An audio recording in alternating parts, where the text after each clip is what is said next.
দেখেছেন 2011 সালের 7 জানুয়ারি শুধুমাত্র ফেলানিকে বিএসএফ সীমান্তের কাঁটাতারে ঝুলিয়ে রাখেনি, ঝুলিয়ে রেখেছে আমার বাংলাদেশের মানচিত্রকে, আমার সার্বভৌমত্বকে, আমার আত্মমর্যাদাকে।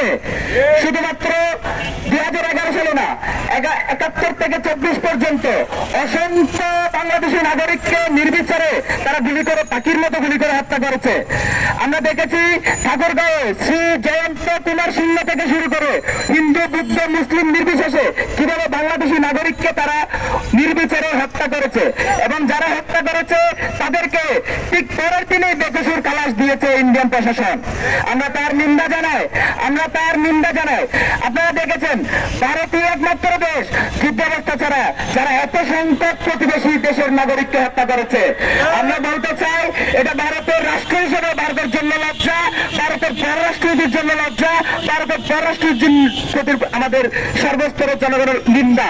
শুধুমাত্র সীমান্তে আগ্রাসন নয়, আমরা দেখেছি গত 16 বছর কিভাবে বিভিন্ন অসম চুক্তির মাধ্যমে বাংলাদেশকে এই খুনি হাসিনা ভারতের একটি আশ্রিত রাজ্যে পরিণত করতে চেয়েছিল।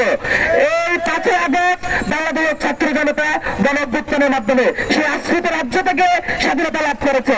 সেই সাথে আমরা দাবি জানাতে চাই, ফেলানি থেকে শর্মা, সাইফুদ্দিন, কাজী নাজিমুদ্দিন, শ্রী জয়ন্ত কুমার সিংহ থেকে শুরু করে যে সহস্রাধিক আমাদের বাংলাদেশী নাগরিককে তারা হত্যা করেছে, প্রত্যেকটার ন্যায় বিচার না পাওয়া পর্যন্ত আমাদের এই আন্দোলন জারি থাকবে।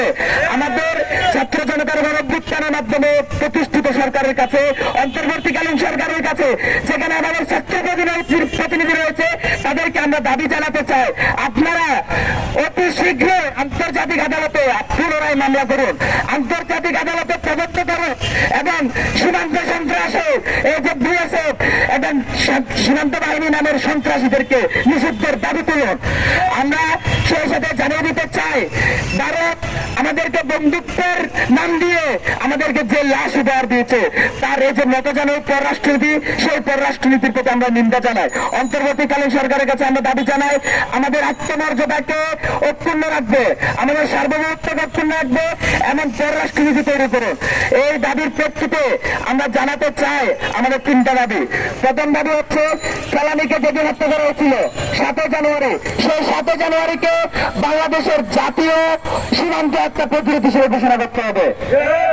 এটার সাথে আমাদের দ্বিতীয় দাবি হচ্ছে, আজ পর্যন্ত খুনি হাসিনা যত অসম চুক্তির মাধ্যমে বাংলাদেশকে ভারতের রাজ্য পরিণত করতে চেয়েছে, ভারতকে বর্গা দিয়েছে, ইজারা দিতে চেয়েছে, প্রত্যেকটা অসম চুক্তি বাতিল করতে হবে।